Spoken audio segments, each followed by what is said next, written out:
નમસ્કાર વહાલા વિદ્યાર્થી મિત્રો, સ્વાગત છે તમારું આપની મનપસંદ યુટ્યુબ ચેનલ મેથ્સ એન્ડ ઇંગ્લિશમાં. વહાલા વિદ્યાર્થી મિત્રો, આજના વિડીયો લેક્ચરમાં આપણે સ્વાધ્યાય 10.1ની અંદર આપેલ પ્રશ્ન નંબર 5, 6 અને 7નું સંપૂર્ણ સોલ્યુશન કરવાનું છે. જો વિદ્યાર્થી મિત્રો તમે આની આગળના પ્રશ્નોનું સોલ્યુશન ન જોયું હોય તો આપણે YouTube channel maths and English search કરો અને તેમાં જઈને તમે તે વિડીયો જોઈ શકશો. જો વિદ્યાર્થી મિત્રો તમે હજુ સુધી આપણી યુટ્યુબ ચેનલ મેથ્સ એન્ડ ઇંગ્લિશને સબસ્ક્રાઇબ ન કરી હોય તો સૌપ્રથમ ચેનલને સબસ્ક્રાઇબ પણ કરી દેજો અને આ વિડીયોને લાઇક પણ કરી દેજો. તો ચાલો સોલ્યુશનની શરૂઆત કરીએ. સૌપ્રથમ આપણે જોઈએ પ્રશ્ન નંબર 5. નીચેનાનું એકપદી, દ્વિપદી અને ત્રિપદીમાં વર્ગીકરણ કરો.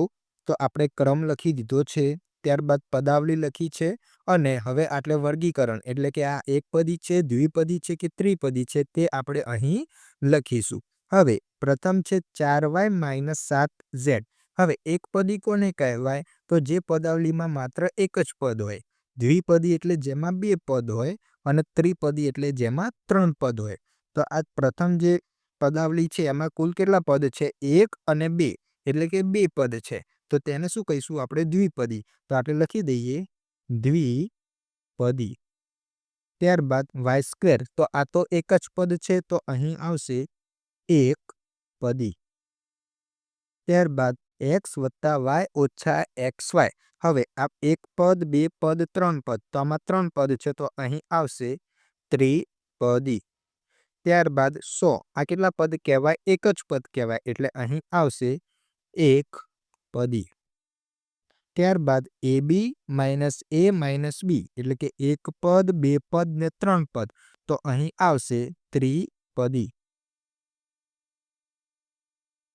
ત્યારબાદ 5 - 3t. તો બે પદ છે તો અહીં આવશે દ્વિપદી. ત્યારબાદ આમાં છે 1 અને 2 બે પદ એટલે કે દ્વિપદી. ત્યારબાદ એક જ પદ છે એટલે અહીં આવશે એક પદી. ત્યારબાદ 1, 2, 3 ત્રણ પદ છે તો અહીં આવશે ત્રિપદી. ત્યારબાદ 1 અને 2 માત્ર બે જ પદ છે એટલે દ્વિપદી. ત્યારબાદ 1, 2 બે પદ છે એટલે દ્વિપદી. ત્યારબાદ 1, 2, 3 ત્રણ પદ છે એટલે અહીં આવશે ત્રિપદી. ત્યારબાદ હવે વિદ્યાર્થી મિત્રો પ્રશ્ન નંબર 6 જોઈએ. નીચે આપેલી જોડ સજાતીય કે વિજાતીય પદોની છે તે કહો.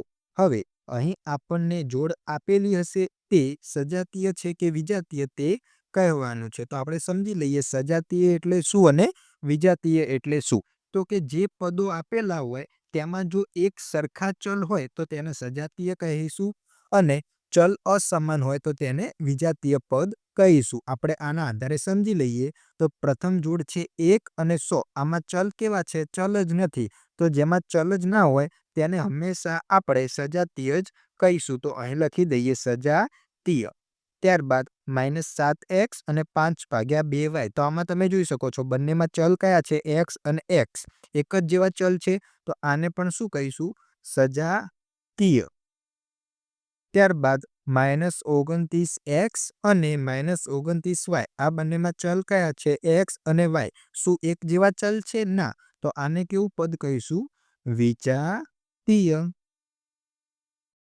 ત્યારબાદ 14xy અને 42yx. આમાં ચલ છે xy અને આમાં છે yx.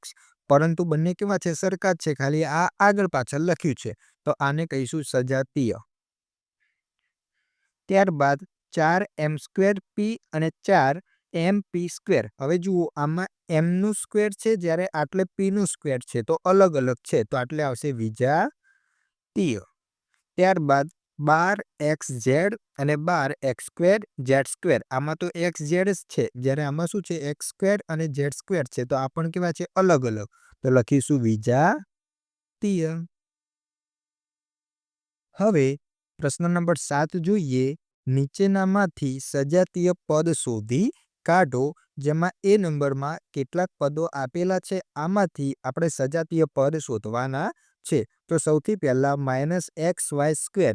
તો આ પદ એમનું એમ આપણે પહેલામાં લખી દઈએ -x(y²). હવે -4(y(x²). તો બીજામાં લખીએ -4(y(x²). ત્યારબાદ 8(x²). તો આટલે લખીએ 8(x²). ત્યારબાદ 2(xy²). હવે જુઓ આપણે લખ્યું હતું xy² પરંતુ માઇનસ છે, તો આ બંનેના ચલ કેવા છે? એક સરખા. તો આ બંને પદો કેવા કહેવાશે? સજાતીય. તો આટલે લખી દઈએ 2xy². ત્યારબાદ 7y અલગ છે તો 7y. ત્યારબાદ -11x². તો જુઓ x² વાળો આવી રહ્યું, તો આની જોડે લખી દઈશું -11x². ત્યારબાદ -100x. તો આ x વાળું છે તો અલગ લખીએ 100x. ત્યારબાદ -11yx. તો yx વાળું આગળ લખ્યું છે, નથી લખ્યું, તો અલગ લખી દઈએ -11yx.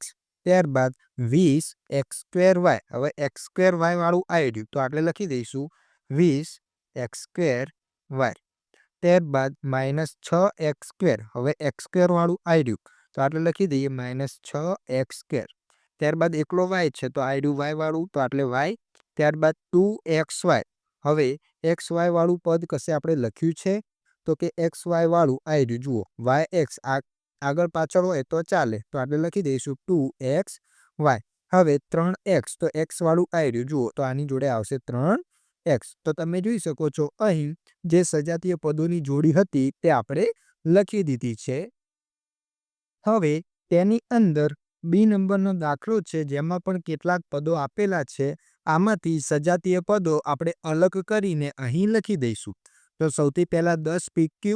તો આટલી લખી દઈએ 10pq. ત્યારબાદ 7p. તો તેને અલગ લખીએ 7p. હવે 8q. તો એને અલગ લખીએ 8q. -p²q². તો અલગ લખી દઈશું p²q². હવે -7qp. તો જુઓ આપણે pq વાળું લખ્યું છે, તો આટલે લખી દઈશું -7qp. ત્યારબાદ -100q. તો q વાળું પણ લખ્યું છે, એની જોડે લખી દઈશું -100q. ત્યારબાદ -23. તો અલગ લખીએ -23. હવે 12q²p². તો જુઓ q²p² વાળું અહીં લખ્યું છે, તો આટલે લખી દઈશું 12q²p². ત્યારબાદ -5p². તો p² વાળું નથી લખ્યું, તો અલગ લખી દઈએ -5p². ત્યારબાદ 41. તો જુઓ આ -23 લખ્યા, એની જોડે આવશે 41. ત્યારબાદ 2405p. તો p વાળું પદ પણ લખ્યું છે, એની સાથે આવી જશે 2405p. ત્યારબાદ 78qp. તો આટલે લખી દઈશું 78qp. હવે p²q વાળું છે, તો અલગ લખી દઈએ 13p²q. ત્યારબાદ qp². તો આની જોડે જ આવશે qp². અને છેલ્લે છે p² વાળું, તો તેને આપણે આટલે લખી દઈશું 701p².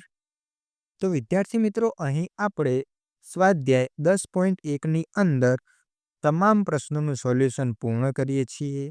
મળીશું એક નવા વિડીયો સાથે. જોડાયેલા રહો મેથ્સ એન્ડ ઇંગ્લિશ યુટ્યુબ ચેનલમાં. ધન્યવાદ.